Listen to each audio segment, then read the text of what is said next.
I'm taking direct action now because all other forms of dissent have failed. It's time that regular people stood up to the fossil fuel industry, and it's time to hit the fossil fuel industry where it hurts, which is in their wallets.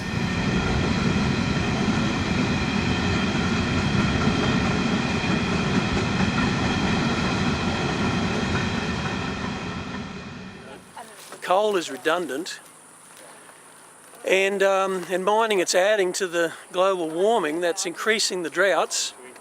And here we are, we're still arguing about major coal mines going ahead. That's insane.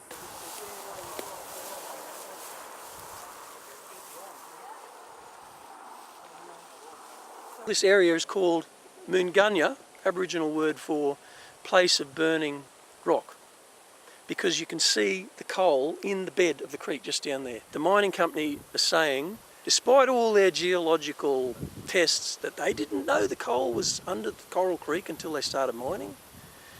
That is such a blatant lie and just a complete betrayal of trust. The geology students from the JCU, the James Cook University in Townsville, used to come down into this creek and look at the layers of coal and strata of fossils and all that sort of thing. So that's an asset for the town that they've destroyed. And now what you're going to have is an example of the failure of the regulation process that has allowed this diversion, which is just like an outrage. It's an example of a failure of governance and a failure of regulation. Corporations are never going to look out for us, and our government is already refusing to listen to people. It already knows that the majority of Australians and Queenslanders don't want this mine to go ahead, and the government has repeatedly chosen to ignore that.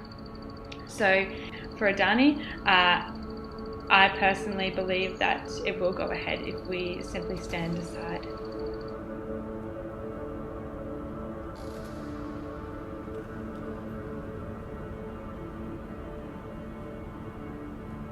We cannot rely on the government to adhere to the recommendations of the IPCC report unless somewhere someone takes a stand. I have almost zero faith left in the electoral process. It's unbelievable that we're at the point where all of the legal options to say no to this mine have been exhausted. We have had people express their concerns to politicians. We've had people walk the streets. We've challenged it through the land and environment courts. We've had landholders say no and then experience compulsory acquisition. Every possible avenue to prevent this coal mine from going ahead is practically exhausted. Yeah, so I'm here because I think this is one of the few viable options we have left. There's 6 major coal ports. They've all got railway lines heading into them, and you can stop the whole export coal industry in Australia, but with 6 people tied to railway lines.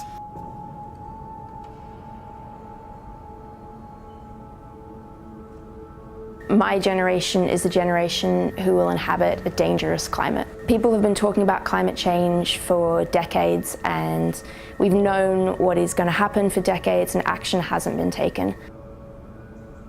So if you've just tuned in, we're having a tea party. We want Aurizon CEO Andrew Harding to come for a cuppa.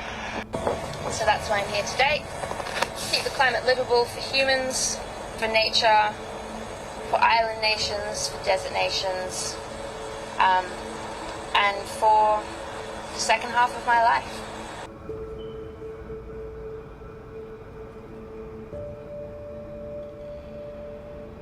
I think people need to start looking at this issue as the biggest threat to life on Earth. No one's going to get out of this unscathed.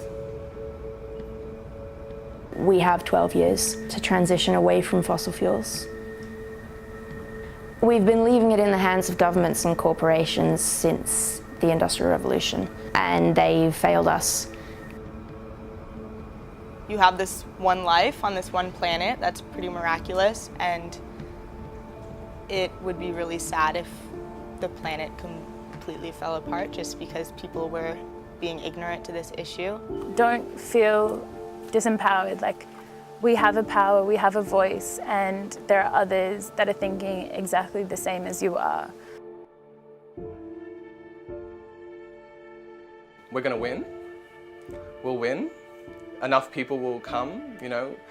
People are good, you know, and they're gonna come and everyone's gonna stand up for what's right eventually, you know. People right now might not think it's the right thing to do, but when people start dying and human rights are taken away, like, people are going to start standing up and we will win.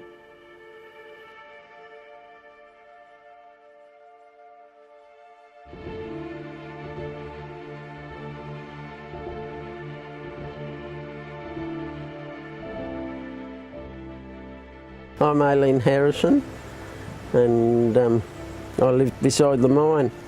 We retired in 1997, and by 1999 New Hope had bought the rights to mine at Auckland.